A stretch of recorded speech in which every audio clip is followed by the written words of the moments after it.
All right, welcome back, everybody. Tonight, we are talking about how to train your core.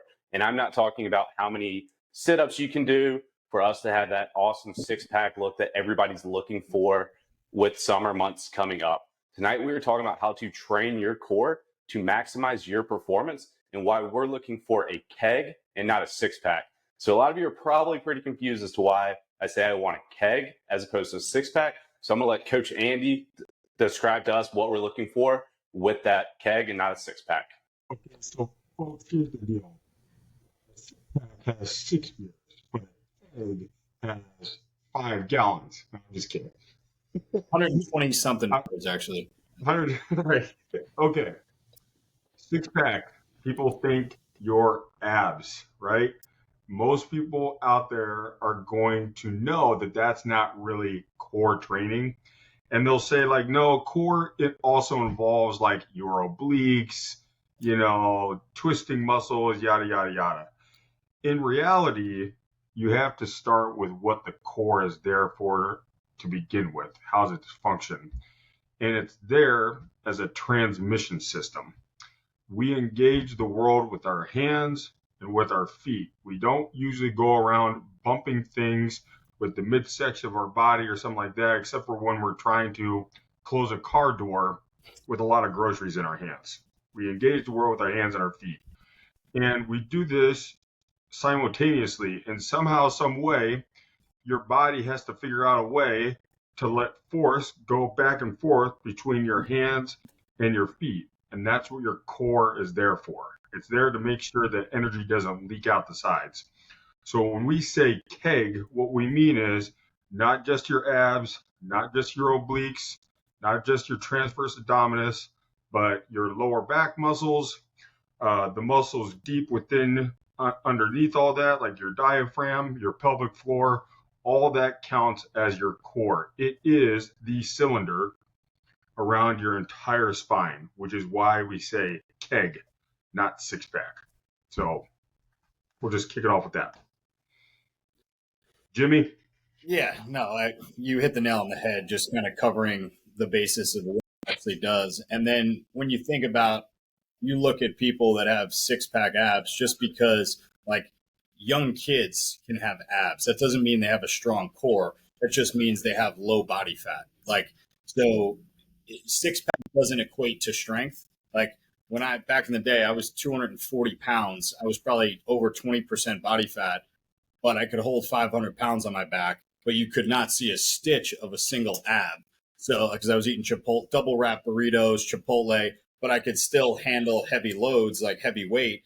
And I had a strong core for what I was trying to accomplish. But aesthetics doesn't always mean that that muscle group is strong. So that's important to recognize. And again, aesthetics is cool, but the performance is a lot better. And then again, the best ability is availability. So having a strong core will allow you to continuously train, keep your lower back strong and things like that. Because if you look at professional athletes, I think it went viral, like Patrick Mahomes with his shirt off, like having a dad bod.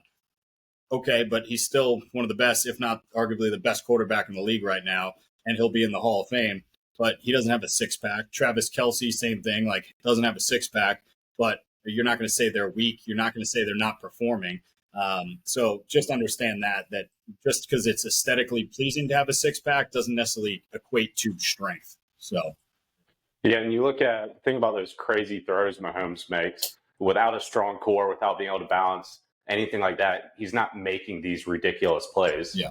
But yes, and thinking about it is,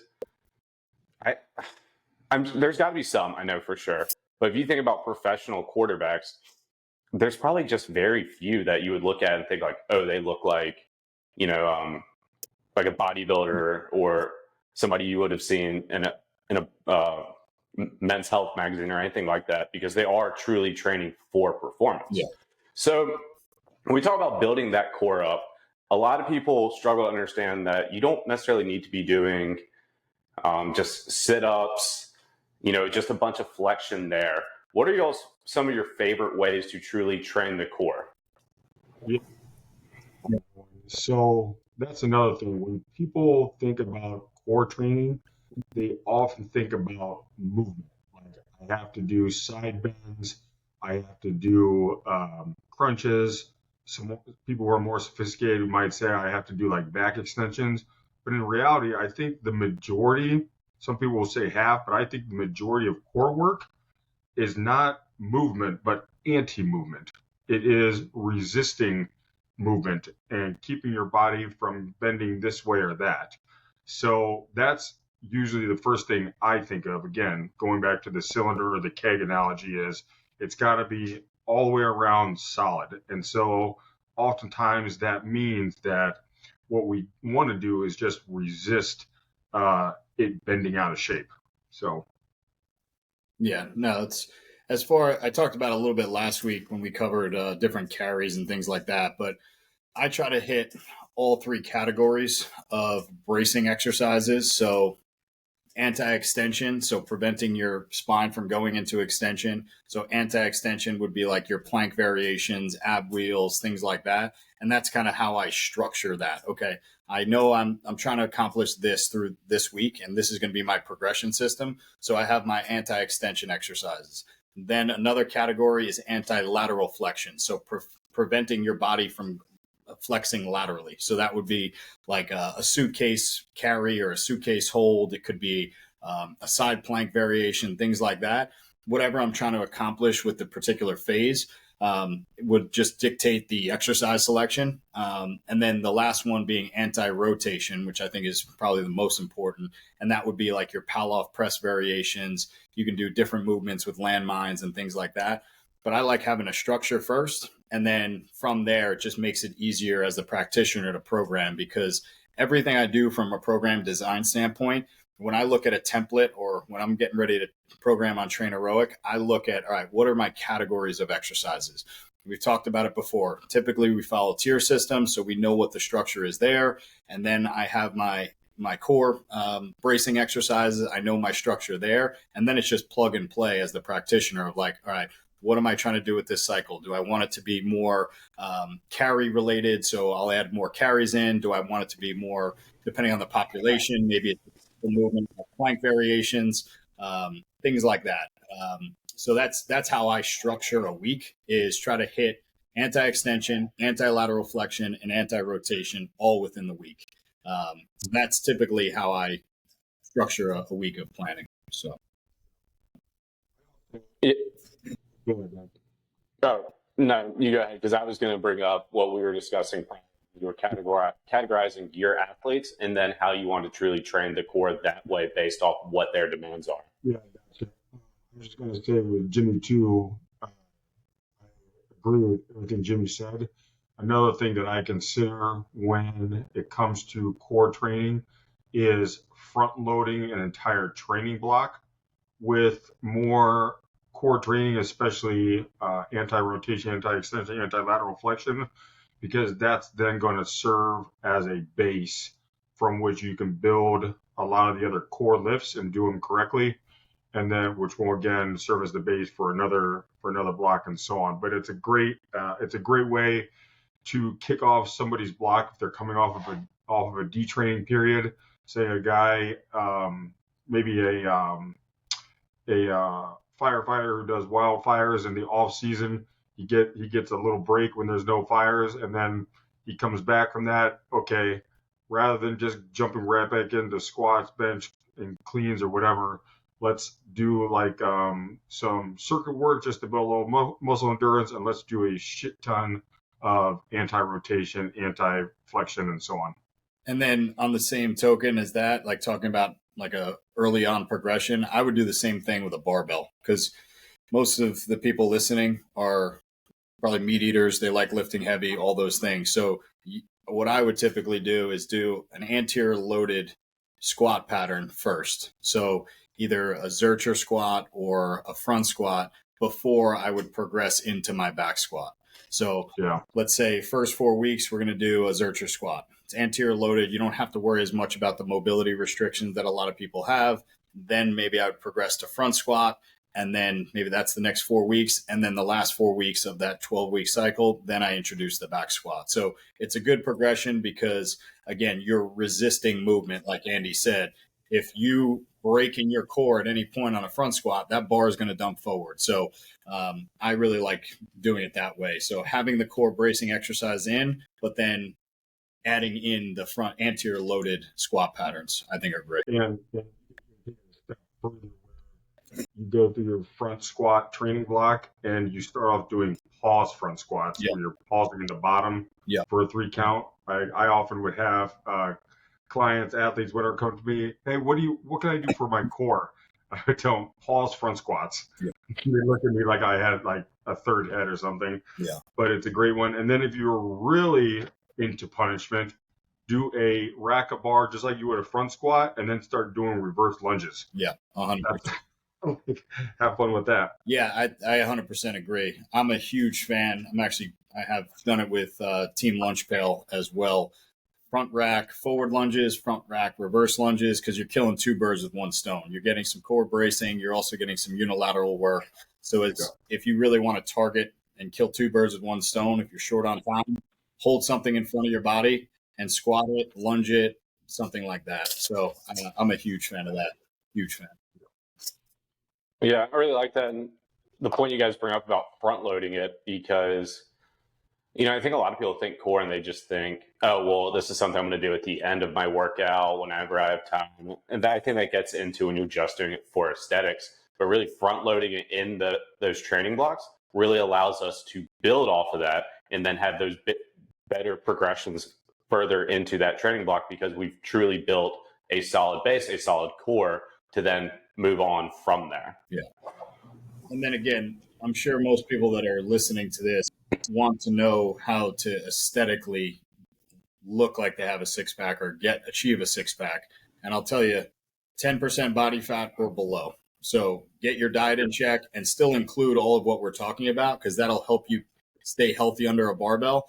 But again, a byproduct of good training, you want the results of aesthetics. If that's your goal, to get a 6-pack, get to 10% body fat or below, and see Eric, our dietitian, if you have dietitian questions. But that's the biggest thing, is nutrition, because there's a lot of skinny people out there that are not strong, like I mentioned, but have ripped 6-packs. They're not strong, but they have 6-packs because their body fat's under 10%. So that's how you do it. Yeah. As we talk about training the core, there's absolutely nothing wrong with wanting to look good with your shirt off. I would argue that the vast majority of people want them. But that is going to come from having a strong core and pairing that with the proper diet to get to the proper body fat that you need to be aesthetically pleasing. So you can still train for performance and look aesthetically pleasing. You just don't have to sit there and continue to do crunches, lateral bends, whatever you call them, sit-ups, all that. So there's nothing wrong with wanting to look good with your shirt on. And I'm the same, sorry to cut you off, Andy, but like the whole like dad bod thing that has now become a craze, like, oh, the dad bod is a new thing.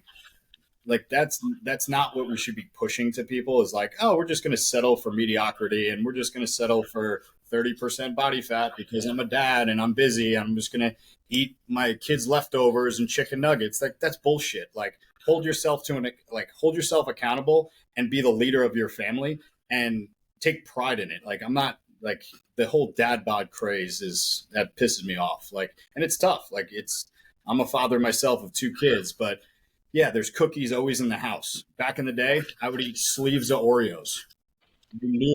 Probably not the recipe I should go with if I'm going to eat my family. So now I take pride in the same cookies are in the cabinet and for weeks on end. I'd rather them go stale than me throw down double stuffed Oreos, which there should not even be another option of Oreo besides double stuffed. It's either that be out there, double stuffed or mega stuffed.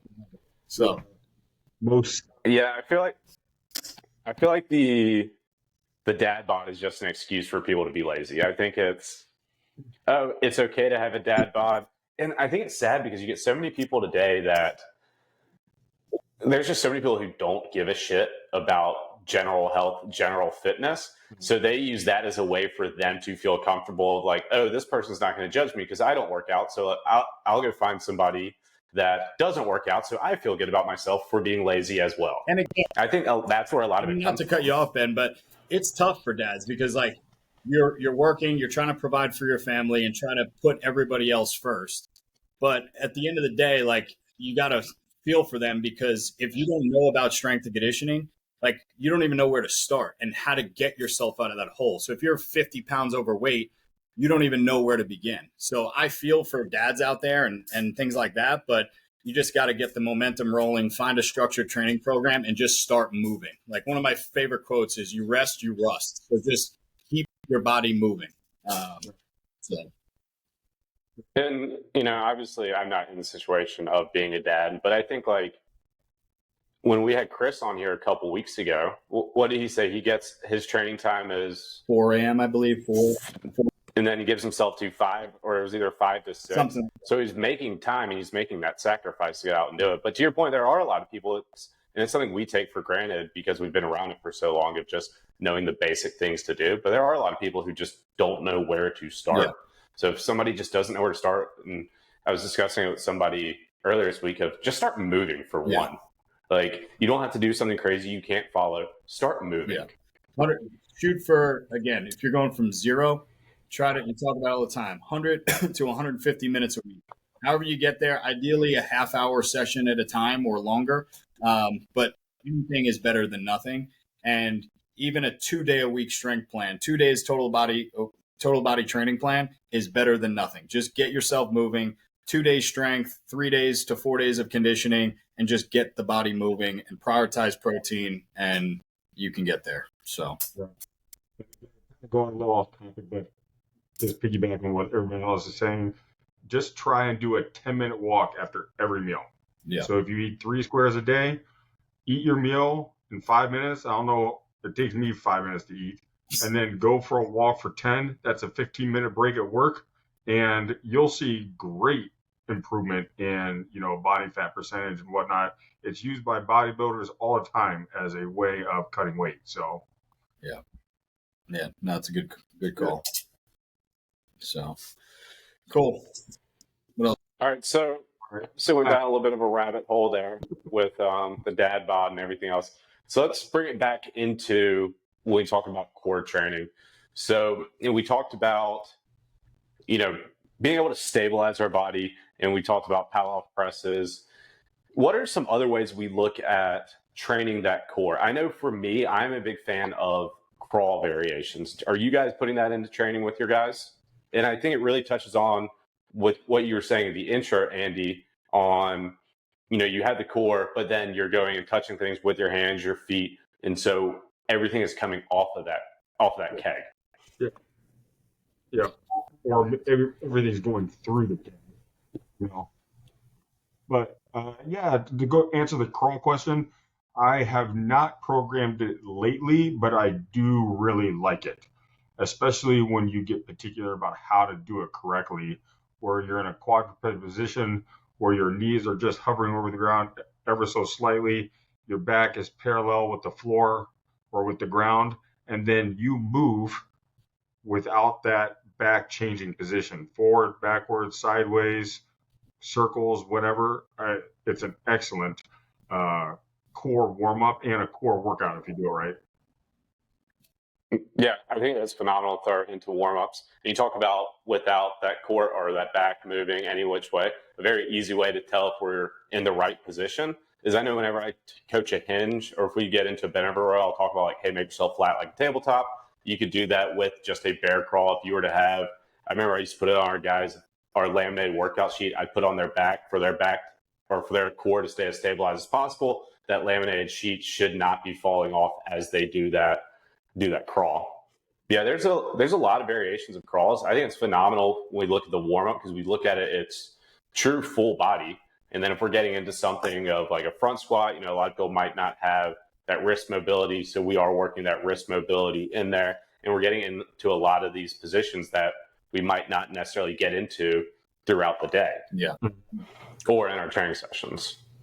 And I think another thing is like people aren't sure where to put like core training, a lot of people save core for the end, and what's going to be the first thing they skip is typically the thing at the end. So if you want to work more core bracing and you just want to hold yourself accountable to it, use it as an extension of your warm up. So like, all right, I'm going to do a plank variation, a side plank variation, and then a Pavlov press variation. Do like 1 to 2 sets, learn how to brace, and then go into your main movement, whether it's squat or deadlift or something like that. You're less likely to skip it. And at least you're microdosing. If you do that 3 times a week, you're at least building up some volume with core bracing, and you're, again, less likely to skip it if it's front loaded as opposed to back loaded. But I've done it as an extension of the warm up. I've done it in between like main movements, non-fatiguing, obviously, but like, let's say you're doing a deadlift and then you're pairing it with a bird dog or something like that. So it's active recovery. It's not going to fatigue you out for the deadlift, but you can sneak it in during rest times as well. And then, or you could dump it at the end. I've liked doing like a block of my training. I'll do like a neck movement, so neck strengthening, upper back strengthening, and core, and have all those as like a giant set. And then I'll dump that at the end of the workout, and you're getting all 3 areas that are important that are typically neglected. So Yeah. Yeah, when it comes to what Jimmy's talking about is where to put it, this is a technical term called sequencing. How do you sequence your exercises in a given session? And there are some principles we go by. For instance, I can't think of a good reason of why you would want to do power cleans at the end of your workout. I can't think of a good reason of why you would want to do leg extensions before you do heavy squats. But the core is you can find a pretty good reason to put it anywhere. Again, the only thing you don't want to do, like Jimmy said, is if it somehow compromises another main lift, then that's bad. But basically, you can find a justification to put it anywhere in a workout. yeah. Yeah, I like what you said there, Jimmy, throwing into those circuits. The block I'm doing right now, it is the auxiliaries I have at the end. It's always a tricep to where it will be a strength more so hypertrophy movement. And then it'll be something like a plank, shoulder tap, maybe an ab wheel. And then it'll go back into another movement, maybe a pull up, chin up, something along those variations to where it's a very easy tricep to complete. And I feel like that plank, shoulder tap, whatever, is not necessarily fatiguing me for that next strength or hypertrophy movement that I'm about to do. Yeah. And then another thing too, like talking about time, because nobody likes to spend a whole hell of a lot of time on core training. I've done Tabata, so 20 seconds on, 10 seconds off, but all core. So it could be a plank for 20 seconds, right side plank, next 20 seconds, left side plank, and then just rotate through and just do it for 4 minutes. And you'll be lit up in those 4 minutes, but then you're done. So if you're short on time, 20 seconds on, 10 seconds off for 4 minutes, choose an anti-extension exercise, an anti-lateral flexion exercise, and then you could even throw in an anti-rotation and just bang that out 4 minutes and you're done. So that's another way I used to do it in the team setting a lot. I would have 50 some odd lacrosse players or whatever, and we would do Tabata core at the end of a session, and then you're done. So we talk about placing core throughout our training sessions. Let's bring it back to the Army for a second. So we look at the ACFT, soon to be the AFT here in a couple of days. So if I'm somebody who struggles to max that out, so we'll say roughly 330. I know some people are 335, some people are 325 to max it out. And I want to get better at that specific movement. Now I'm looking at the order of events of now an AFT. How are you guys programming that? Are you doing it some days where we're training that first to get better at that specific movement? Or how often are you then training it fatigued like they would on the test? And I know if we're looking at specifically the plank, because I know there's so many different ways to train the core. Like I don't believe you actually have to do a plank to max out the plank on the AFT. But if we were looking at specifically that movement to get somebody used to it. I think it depends on how far away that ACFT is that you can prep for it. I've typically done it where it's non-fatigued, so you're doing it fresh. But as you get closer, in my opinion, I think you should be in a fatigue state. And I also think you should do your run just the same way. You do your plank right into a run. So your hip flexors get used to being in a fatigue state from the plank, because I think that's downplayed a lot of times. So doing it and trying to match it as close to the AFT or ACFT, whatever we're calling it now.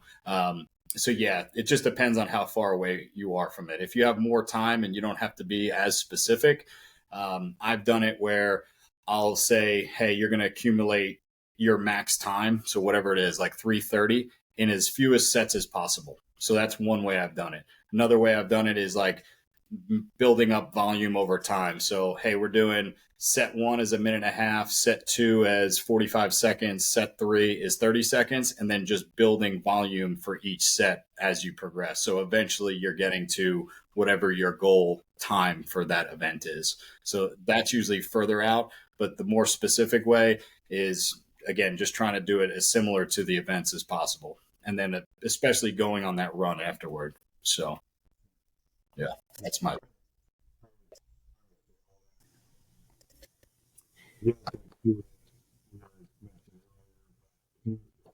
Ways away from the ACFT. I mean, if you drop body fat, your plank is going to be a lot easier.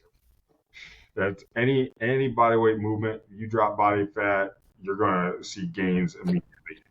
The other thing is that I know a guy who just crushed the plank.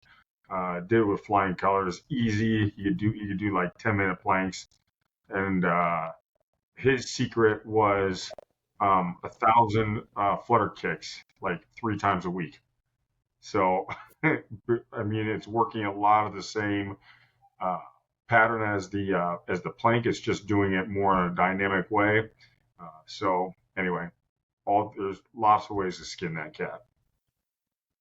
Yeah, and I touched on it when I was asking the question initially, but yes, you should practice the plank before you go do it on an AFT. But I strongly believe you could sit there and never plank and still go max it out. But you could be training your core in so many different ways, carries, crawls, everything else, to get us that strong core, to where now if you have any mental resiliency, planking for 330, 335 is not going to be too difficult for you. It's going to be boring. I am not saying that part's not going to suck, but everyone, if you've been training core correctly, should be able to max that out. Yeah, it just depends on the person, obviously. If you're weak all around and you need to just get stronger, strength will obviously matter, because you still need to hold up your upper body. You still have to have good upper body strength to keep yourself up. So it just really depends. But I agree. If you're just have a well-balanced training program, you should be able to do what you need to do. So that being said, we kind of talked about it earlier, how, front squats is going to train your core and whatnot. I do think, though, there is pride in place for a loaded carry in this instance. A loaded carry, like a farmer's walk, a yoke walk, something like that, that is going to work all of your core simultaneously. And when you do it for time, I think it transfers a little bit more to the plank. So to your point, Ben, how could we improve the plank without doing a plank? I think loaded carries, probably would have a higher priority than other like barbell exercises. Yeah. What about you, Ben? How have you programmed for the ACFT or AFT for planks? So we've done it we've kept it very simple. We'll have it into those circuits. We'll typically have a metabolic circuit at the end where we'll have some form of shoulder tap, maybe a short lever Copenhagen. So we'll put that into a metabolic circuit at the end. And then sometimes with groups, we will get together and just do that plank as a whole. One of the guys I worked with, I really liked how he did it, where as opposed to saying, hey, the whole group is doing 30 seconds at a time, he kind of went on the honor system, where it was people had to take 33% of, 33% of what their max time was. And then they would start out by doing 3 sets there to build up to what the time they were able to get to. And then they progressed to where it was 4 or 5 sets, where they broke it down into those sets. Similar to what I believe you were saying not too long ago with the Jimmy. Yeah, that makes so. I like that. Yeah. So, Good stuff. Um, yeah. Go for it, Ben.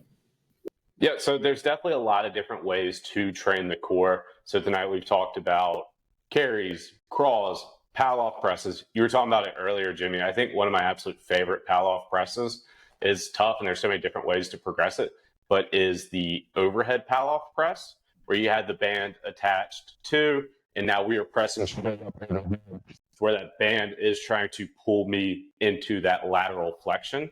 So you could do it in a half kneeling position. As you progress there, you could get into the split squat position. So you can really make it as difficult as you want.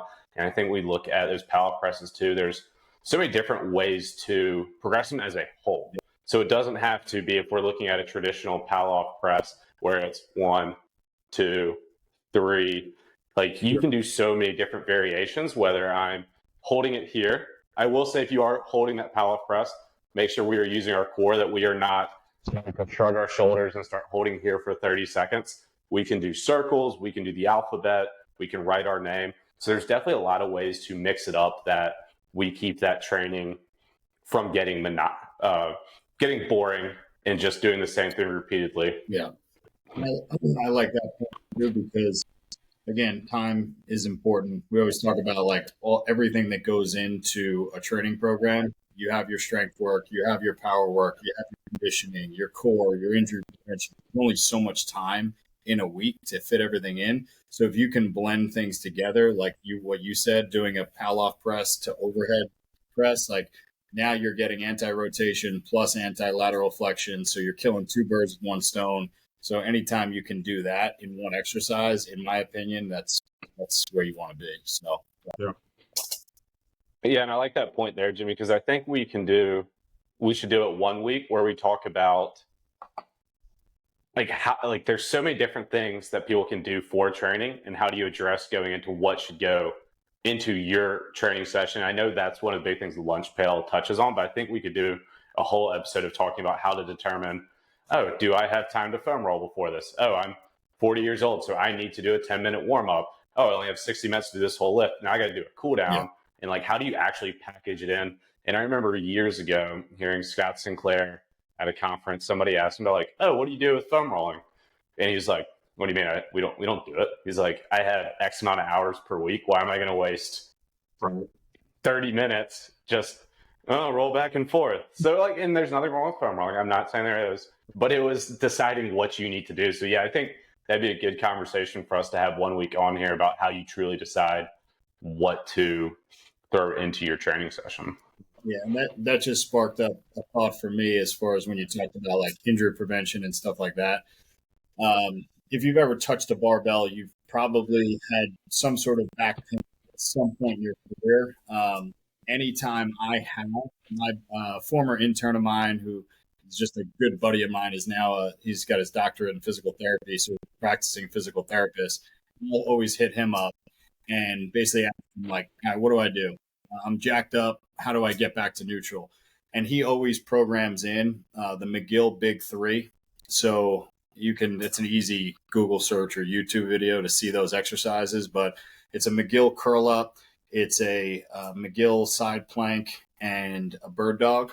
And anytime I do that, obviously just rest. You obviously need to rest and recover. But anytime I do those things are on the right track. As soon as I don't have that as part of my warm up, that's when I jack up my back or something goes wrong. So the McGill Big Three is a great core routine prior to touching a heavy barbell. So that's another one that people should look into. So, yeah. Okay. I have a couple thoughts that got sparked too.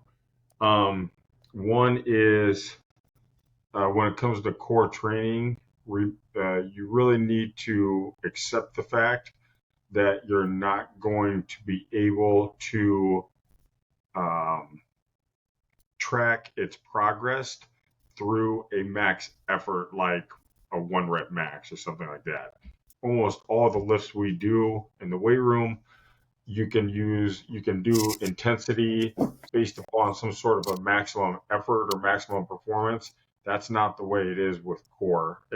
Core is just like something that you do just because it's good to do. So that's one thing. The other thing was, I want to hear Ben and Jimmy's thoughts. When you get on YouTube where you see these exercise demonstration videos of how to do this or that, you have one person doing the movement, you have one person explaining it, and the person explaining it inevitably says, like, set your hands, get your feet, get tight through that core. And there's like seems to be this trend where I feel like the general population thinks that they have to like engage their core or activate their core on every freaking movement that they do in training. Yeah. So a couple thoughts. I'm laughing about how big of an idiot I was. I think I'm still an idiot, but how big of an idiot I was at like 19 years old. Because you talked about the core, there's not a 1 rep max on it. Yeah. At 19 years old, I didn't think that was true. I remember being in this like bodybuilding gym, and I would go do decline sit-ups, and then I thought it was a good idea for me to start doing weighted decline sit-ups, and then I thought it was a good idea for me to start seeing how heavy I could get on the weighted decline sit-up. So 19-year-old me disagrees with that thought. Okay. I did not feel great. Hip flexors were not great. Yeah, when you sit there and try to did you not get to a 100-pound dumbbell across your chest? Dude, I'm sure I did. Because I would do these just stupid meathead ones, and like, do you guys remember that he was a bodybuilder? He got hit by a train trying to film some content. Greg Plitt. I do remember that. So he had some great motivational videos, but I remember I followed his website and I would go do these ridiculous workouts that he would do. He had this one where he called like wizard casters, where you would hold like 25s, and I looked like an absolute idiot. I'd be in the gym like throwing them into the air like this, then coming down on the obliques. Oh, my obliques were on fire. But just picture this 19-year-old idiot randomly in the gym, like throwing them in the air and coming back down. I did some dumb shit. That's awesome. But yeah, and so to the other point, we talk about people just trying to tighten up their core, not actually bracing. Is that what you're saying? I'm just referring to this phenomenon in order to execute a movement. Somehow you need to engage or activate or brace or do something with your core. First of all, I basically think that it's overplayed. The second thing is, whenever you're trying to teach a movement or learn a movement, if you're thinking about activating muscles, you're already on the wrong track. Okay? Yeah. You need to be thinking about things. This is one more thing to be thinking about. Well, you need to be thinking about things external to your body, not within your body. When it comes to like learning movements, external cues are always going to be more effective. But I just think that there are some things that you do where you brace your core, where you just don't have to think about it. For instance, you come up to a stoplight or a four-way stop, and you get halfway through the intersection, your car stalls. Okay. First thing you're going to do is you're going to flip it in neutral. You're going to get to the back of that car and push. And when you do, so as to save a little space and get it out of there as fast as you can, you're going to right and take off. You're basically using the Valsalva movement naturally. Like, that's bracing your core, and you don't even have to think about it. Now, do I need to brace my core as I'm doing a tricep like push down? Gosh, I don't think so, but it seems like every demonstration video out there, they say, well, tighten that core and then get your right. I don't know. Yeah, no, I think it's a good point. Like, again, certain times for everything, I think what you said about keeping it external, thinking about the external things, like even on a deadlift, people say like tighten your core. I like to say pull the slack out of the bar, because now your whole body is getting tense by pulling that slack out of the bar. Like, I'll tell people, pretend like you're playing tug of war. If you're going to play tug of war, if Andy and I are going to play tug of war, we're going to get that rope as tight as possible and brace without thinking about it, and just a natural reaction. Like my 7-year-old son, I don't need to tell him to brace his core to do something heavy and like a tug of war or something like that. Right. So I think that's a good point, Andy. Yeah, because it's a lot of external things you should be thinking about. But Yeah, I like that tug of war analogy. And I know I referenced him last week on our carries, but there was something that Dan John said at that workshop that I was referencing last week is whenever he would compete and he'd hear everyone talk about like, oh, think about bracing your core. In his head, it was, well, I've already got him because it's one other thing they have to think about is that bracing that core should come so natural to you. It shouldn't have to be something where you're sitting here under the bar. All right, let me go big right then. Now I'm holding it to here. That you should be able to get into that position naturally, to your point. And one of the ones he talked about was teaching people how to naturally brace was he would take like maybe a 25-pound plate and people would have to punch it. And if you're just punching it, you'll feel yourself naturally brace to it. Similar to what you said, if you go to push a car, you're naturally going to brace into that position. And Andy, you made another good point as far as like core training, because it's tough. Like, we want to have metrics on everything. Like metrics matter, like showing progress. But to your point, yeah, how do you measure success with a core training program? So it is something that just needs to be in there. But it is tough to find, like, quantify what you've done. The Army with the ACFT or AFT, you can quantify it there, obviously based on time. But for everything else, it's tough because, yeah, you're going to go a heavier dumbbell maybe for a carry. Maybe you're going a heavier band or a cable for a Pallof press, something like that. But it is tough to measure like performance in that. You know, it's measuring muscle endurance, not Correct. necessarily muscular strength. So, like when you look at somebody and you want to know if they're a high performer, do they have big muscles, and low body fat? So that's one. Another thing is how much force do they produce? That's strength. And then a third is can they sustain force over time, which is endurance. So I can think of plenty of people who have a strong core, but they just can't do a plank for a long time. Similarly, I know people who can do a heavy chin up or pull up with weight, but you ask them to do a set of 20 body weight and they can't. Yeah. So it's definitely different qualities that what the Army is doing. It's a different quality than maybe we would typically train for in our program. So Yeah. Just comes down to like what your goals are. Like, what is your goal? Like, what is the end result from doing this to get to there? And then that's how we build a program so we know we're progressing to that. But certain things like hip mobility is another tough one. Like mobility, injury prevention things, like it's tough to quantify if doing your hip mobility is actually working. Are you getting lower on your squat? Like it's tough. So, but you're still going to do it no matter what, even though you're not going to see that day-to-day improvement, but it needs to be done over time. So, yeah. So I think it's cumulative. It has a cumulative. So, yeah, that's where I stand. So those are some good points. So wrapping it up tonight, what's the best advice for somebody who is, maybe newer into training, or maybe it's somebody who has been training for a while looking to mix things up? What advice might you give somebody when it comes, or in just a few words, what's the best advice you can give somebody with their core training? Andy, you want to go first? Or you want me to go? you go first. Me? So I'm sure a lot of people that have seen the tag on this are going to ask, like, how do I get visible abs? I touched on it earlier, but just to close with it, get your diet in check, get to below 10% body fat, and you'll typically have the abs that you're looking for.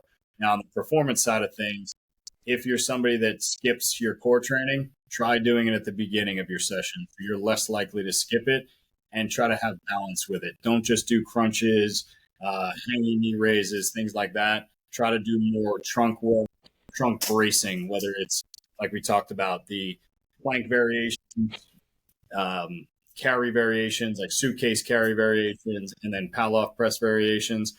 Try to have that within a training program, because again, it will help you when it's time to come on or a heavy barbell. There will be carryover because you have to brace that weight on your back or on front of your shoulders in order to squat it. So you want to have a strong core for that. So I would say get below 10% body fat if you want visible abs, and then try to front load it so you don't skip it if that's your issue. So boil everything Jimmy said into a simple one-liner. Abs are made in the kitchen. Core is made under a bar. And I would just have them repeat that back to me until it became a mantra, and whatever vanity they had towards their body just dissipated and floated away. So abs are made in the kitchen, core is made under the bar. There we go. Love it. No. Yeah, absolutely. Great stuff, guys. Well, we appreciate you being on here tonight with us. If you are interested in training with us, make sure to go down into the description into this video and click the link to train further with the Modern Athlete team. Thanks again. We'll see you guys next week. Thanks, guys. Thanks, Ben. Thanks, Jimmy. Thank you.